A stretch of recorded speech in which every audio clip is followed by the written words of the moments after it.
Bismillahirrahmanirrahim. Assalamualaikum warahmatullahi wabarakatuh. Ahlan wa sahlan bikum. Nama saya Muhammad Sofyan Hariri dengan NIM 22210102027.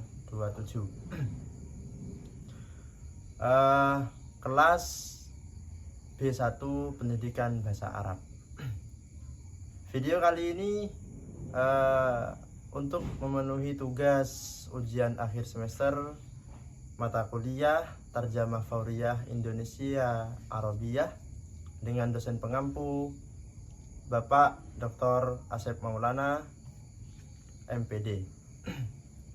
Baik, di sini saya akan menerjemahkan sebuah video yang berjudul Mad-dalilu annal Qur'ana laisa min ta'lifil bashar. Jadi dengan arti apa buktinya bahwa Al-Qur'an ini adalah bukan karangan manusia. Baik, di sini saya akan menjelaskan juga mentranslate ke dalam bahasa Indonesia dan menjelaskan tentang strategi penggunaan penterjemahan, juga menyebutkan kosakata baru. Simak videonya.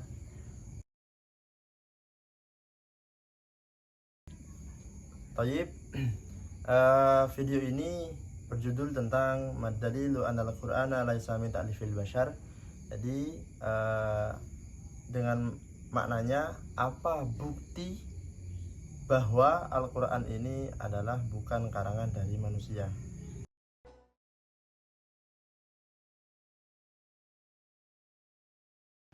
بسم الله الرحمن الرحيم.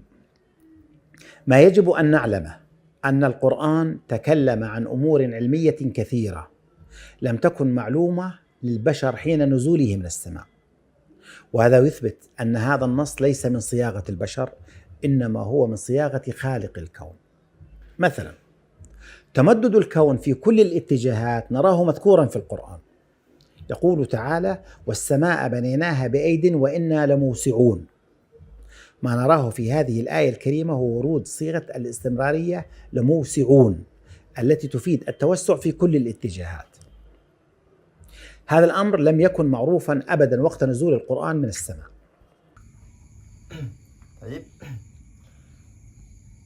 Dengan menyebut nama Allah yang Maha Pengasih lagi Maha Penyayang, apa yang harus kita ketahui bahwa Al-Quran telah berbicara tentang banyak hal ilmiah yang tidak diketahui oleh manusia saat mereka naik ke langit. Dan ini membuktikan bahwa teks ini bukanlah dari susunan manusia, melainkan dari susunan pencipta alam semesta, yakni Allah Subhanahu wa Ta'ala. Misalnya, perluasan alam semesta ke segala arah disebutkan dalam Al-Quran. Allah Ta'ala berfirman, dan langit itu kami bangun dengan kekuatan, dan sesungguhnya kami benar-benar meluaskannya.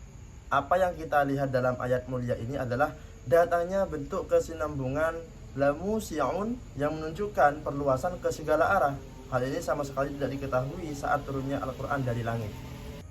مثلا يبين لنا القرآن أنه خارج الغلاف الجوي للأرض تكون حالة الظلمة، وسماها بالليل كونها ظلمة كاملة تشبه حالة الليل عندنا هنا على الأرض. ويبين لنا القرآن أنه بسلخ الضياء من هذه الحالة في الوجه المقابل للشمس، وذلك داخل الغلاف الجوي للأرض، بهذا السلخ يكون النهار داخل الغلاف الجوي للأرض في الوجه المقابل للشمس. يعني بسلخ عنصر الضياء الذي يميز النهار من هذه الحالة ينتج عنصر الظلام في الوجه المقابل من الأرض، والذي هو ليلنا الأرضي. وهذا ما تنطق به الآية الكريمة النازلة من السماء قبل حوالي 14 قرنا. يقول تعالى: وآية لهم الليل نسلخ منه النهار فإذا هم مظلمون.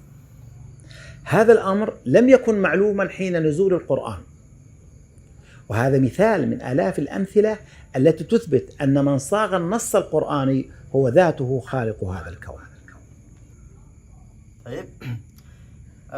Misalnya Al-Quran menjelaskan kepada kita bahwa di luar lapisan atmosfer bumi terdapat keadaan atau kegelapan yang disebut malam, karena merupakan kegelapan sempurna yang menyerupai keadaan malam di bumi kita ini.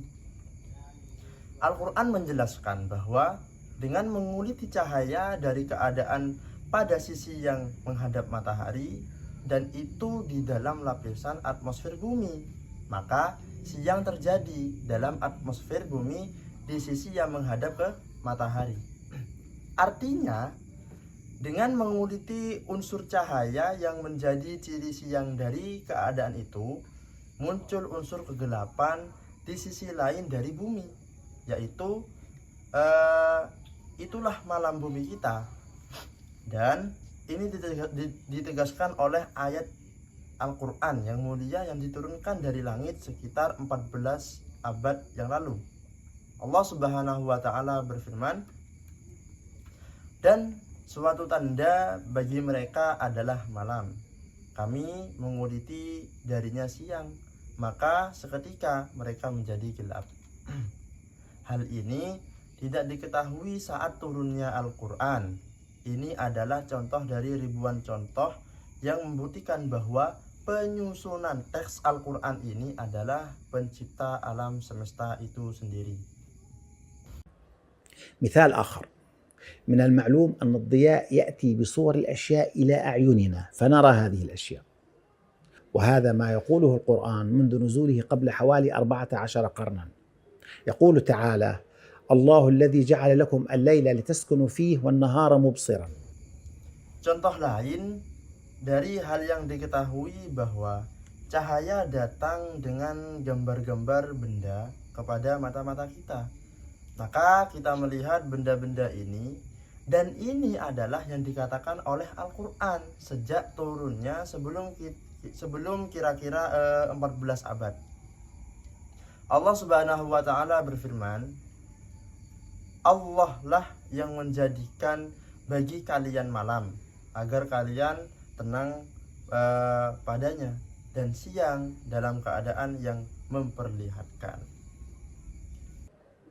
كلمة بين قوسين مبصرا من الرباعي المتعدي بالهمز أبصر، وكلمة أبصر هي بمعنى جعل غيره يرى الأشياء، وهذا يختلف عن كلمة بصرة من الثلاثي والذي يعني أنه هو بذاته يرى الأشياء. يعني ما أود قوله ضياء النهار هو الذي يجعلنا نرى الأشياء، ضياء النهار هو الذي يجعلنا نرى الأشياء، كون هذا الضياء يحمل صور الأشياء إلى أعيننا فنرى هذه الأشياء، وهذا هو بالضبط ما تنطق به العبارة والنهار مبصرا، يعني النهار ينقل بضيائه لنا صور الأشياء فنراها، وهذا الأمر لم يكن معلوما وقت نزول القرآن. Kata mubsirah dari fi'il rubai yang dimuta'addikan dengan hamzah, yaitu absara, dan kata absara bermakna menjadikan selainnya melihat benda-benda. Dan ini berbeda dari kata basara dari bentuk sulasi yang artinya dia sendiri melihat benda-benda.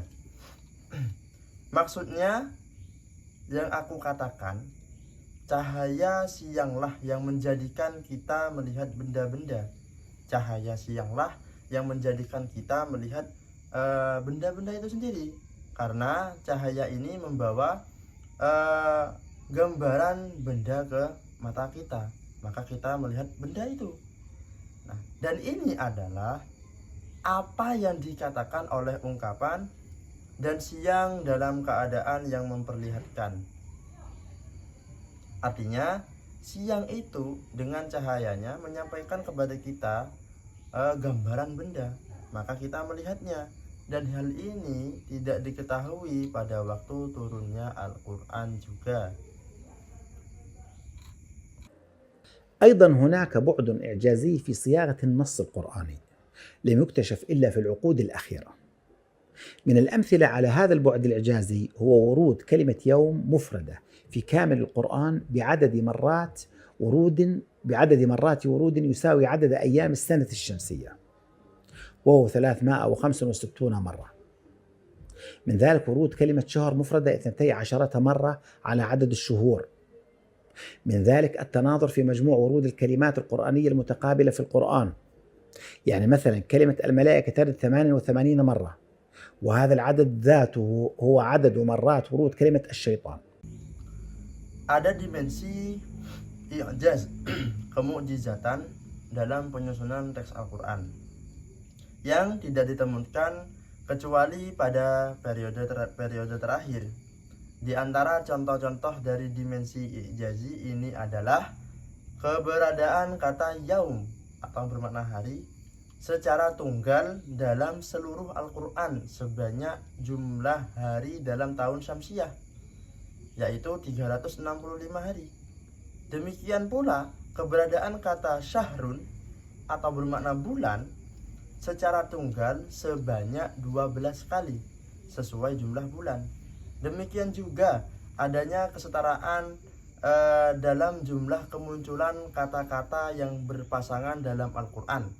Contohnya kata al-malaikah yang bermakna malaikat muncul 88 kali, dan jumlah ini sama dengan jumlah kemunculan kata asy-syaitan yang bermakna setan.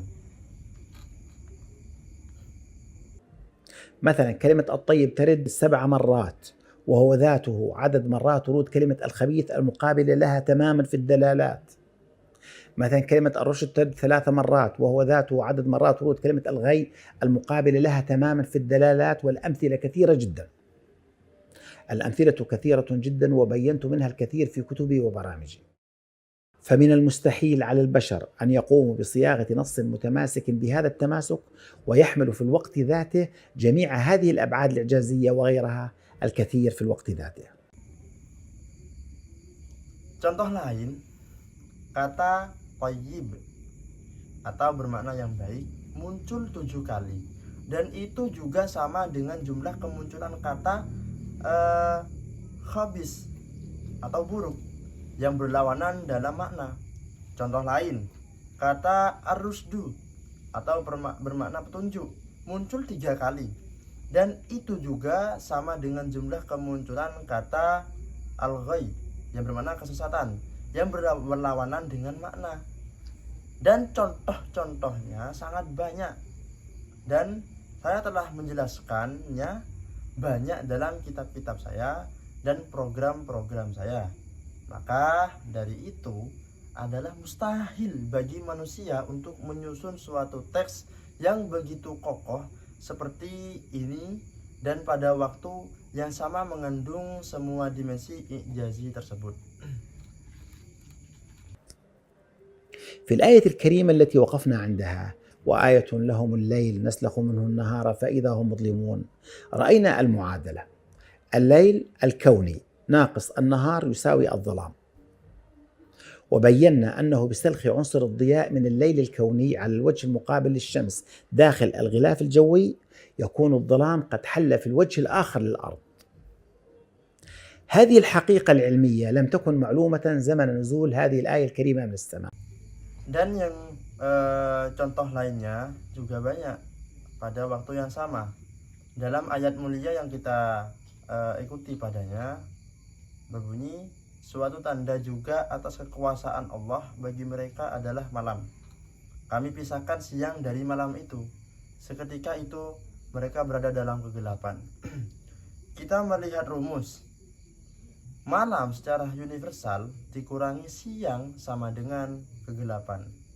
Dan kami jelaskan bahwa dengan dikulitinya unsur cahaya atau dikurangi unsur cahaya dari malam secara universal ini di sisi yang menghadap ke matahari di dalam atmosfer, maka kegelapan telah terjadi di sisi lain bumi.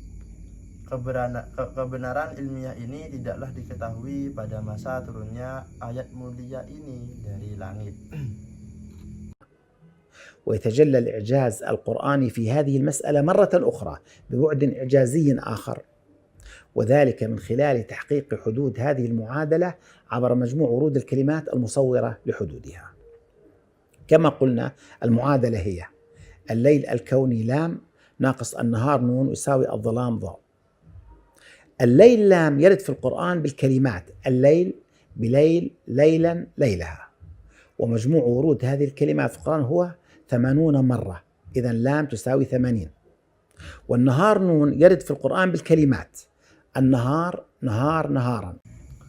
Dan tampaklah mukjizat Al-Quran dalam persoalan ini sekali lagi dengan mukjizat lainnya, yaitu dengan tercapainya batasan-batasan rumus ini melalui jumlah kemunculan kosakata yang menggambarkan batasan-batasan tersebut. Sebagaimana kami katakan, rumusnya adalah malam alam semesta menggunakan lam dikurangi siang nun sama dengan kegelapan ada. Maka perhatikan malam, ia muncul dalam Al-Quran dengan kata-kata al-lailu bil-laili lailan lailiha. Dan jumlah kemunculan kata-kata ini dalam Al-Quran muncul sebanyak 80 kali. Maka lam sama dengan 80. Dan siang nun munculnya dalam Al-Quran dengan kosakata an-nahar naharin naharon. ومجموع ورود هذه الكلمات في القرآن هو 57 مرة، إذا النون تساوي 57. والظلمات ترد في كتاب الله تعالى بالكلمتين الظلمات ظلمات، ومجموع ورود هاتين الكلمتين في القرآن هو ضاء يساوي 23. إذا المعادلة العلمية التي لم تكن معروفة وقت نزول القرآن من السماء لام ناقص نون يساوي ضاء، هذه المعادلة نراها محققة من خلال مجموع ورود الكلمات المصورة لحدود هذه المعادلة. لام ناقص نون يساوي ضاء، 80 ناقص 57 يساوي 23. Dan jumlah kemunculan kata-kata ini dalam Al-Quran adalah 70 dan 50 kali. Maka nun sama dengan 57. Dan az-zulumat, kegelapan, muncul dalam kitab Allah Ta'ala dalam dua kata, az-zulumat dan zulumat. Dan jumlah kemunculan kedua kata ini dalam Al-Quran adalah ad-da sama dengan 23. Maka rumus ilmiah yang tidak diketahui pada waktu turunnya Al-Quran dari langit adalah lam dikurangi nun sama dengan ad-da, yaitu 80 dikurangi 57 sama dengan 23. والأمثلة في القرآن الكريم التي تثبت استحالة صياغته من البشر كثيرة جدا. منها مثلا أن عدد الحروف المرسومة التي تصور سورة نوح وفق آلية عد الحرف المرسوم حرفا المستنبطة من القرآن ذاته، عدد حروف هذه السورة أعني سورة نوح هو 950 حرفا، بما يعادل السنين التي دعا بها قومه إلى منهج الله تعالى. الأمثلة كثيرة جدا وتحتاج لآلاف الحلقات. النص القرآني نص مستحيل على البشر، وتظهر معجزاته بشكل تصاعدي للأجيال المتلاحقة مع مرور الزمن. يقول تعالى: سنريهم آياتنا في الآفاق وفي أنفسهم حتى يتبين لهم أنه الحق أولم يكفي بربك أنه على كل شيء شهيد. Dan contoh-contoh dalam Al-Quran Al-Karim yang mulia yang membuktikan mustahilnya penyusunan oleh manusia sangat banyak. Di antaranya misal bahwa jumlah huruf tertulis untuk menggambarkan surat Nuh berdasarkan metode perhitungan huruf tertulis yang diambil dari Al-Quran itu sendiri. Jumlah huruf dalam surat ini, maksudnya surat Nuh, adalah 950 huruf yang setara dengan jumlah tahun beliau menyeru kaumnya kepada jalan Allah Ta'ala. Contoh-contohnya sangat banyak dan membutuhkan ribuan episode untuk dibahas. Teks Al-Quran adalah teks yang mustahil dibuat oleh manusia, dan mukjizat-mukjizatnya tampak secara bertahap kepada generasi demi generasi seiring berjalannya waktu. Allah Subhanahu wa Ta'ala berfirman, kami akan perlihatkan kepada mereka tanda-tanda kami di cakrawala dan dalam diri mereka sendiri, hingga jelas bagi mereka bahwa Dia adalah kebenaran. Dan apakah tidak cukup dengan Tuhanmu bahwa Dia atas segala sesuatu adalah saksi? Wallahu a'lam bishawab. Baik, saya akan menjelaskan tentang strategi penerjemahannya. Yang pertama yaitu netralisasi, mengubah kata bersifat khusus menjadi umum agar mudah dipahami. Contoh kalimat yaitu wa inna lamusiun, kami benar-benar meluaskannya. Kemudian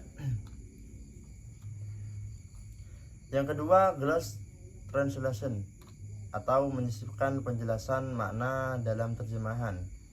Nah, di sini contohnya mubsira, menjadikan melihat. Padahal makna dari mubsira adalah orang yang melihat. Maksudnya adalah cahaya yang membuat kita bisa melihat. Nah, yang ketiga, korespondensi menggunakan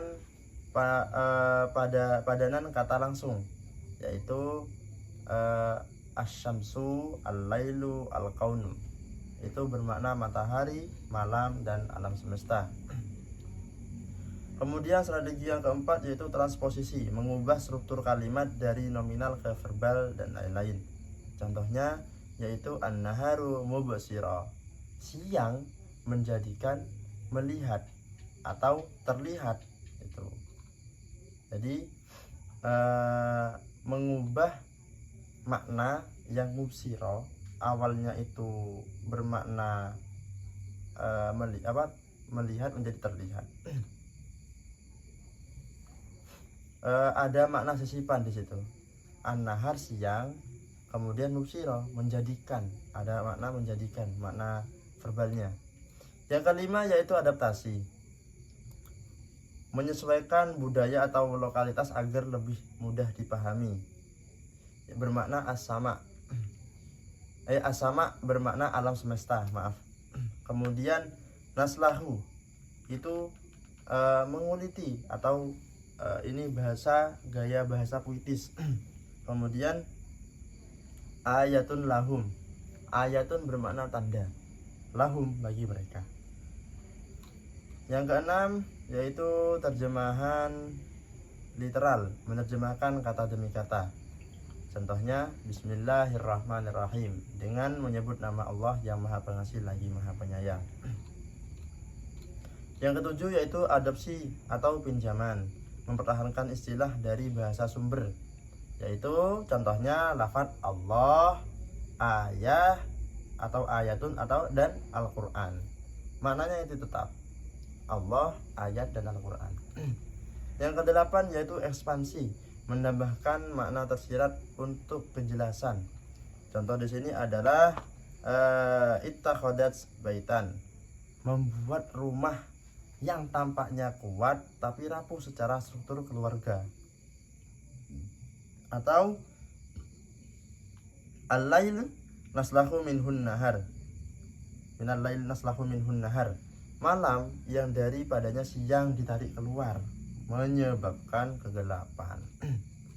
Nah, terus yang terakhir adalah reduksi, mengurangi kata diulang atau tidak esensial. Nah, ini dengan terjemahannya, dan ini membuktikan bahwa teks ini bukan dari susunan manusia. Ini menjadi, nah, terjemahan ini menjadi, ini membuktikan bukan dari manusia. Baik, di sini akan kami sebutkan 10 mufradat yang baru, yaitu yang pertama naslahu, bermakna mencabut. Kemudian lamusiun, sungguh kami benar-benar meluaskan. Yang ketiga auhana, paling lemah atau sangat rapuh. Yang keempat jallaha, menampakkannya dengan terang atau sangat terang. Yang kelima mubsira, menjadikan terlihat atau membawa cahaya penglihatan. Yang keenam ittakhadats, telah mengambil. Nah, ini menggunakan tak transaksi. Nah, yang ketujuh yatabayyana, menjadi jelas atau tampak nyata. Yang kedelapan yaitu nurihim, kami perlihatkan kepada mereka. Yang kesembilan yaitu ayatun, yang bermakna juga bisa bermakna tanda kekuasaan atau mukjizat. Yang ke-10 yaitu udlimun, mereka menjadi gelap atau diliputi kegelapan. Syukran kasiran. Mungkin hanya itu yang bisa kami jelaskan untuk ujian akhir semester kali ini, yaitu terjemah Fauriyah Indonesia Arabiyah. Kami sampaikan terima kasih kepada dosen pengampu Dr. Asep Maulana MPD yang telah mengampu perkuliahan terjemah Fauriyah ini pada kelas pendidikan bahasa Arab kelas B1. Terima kasih banyak. Wallahu a'lam bishawab. Wassalamualaikum warahmatullahi wabarakatuh.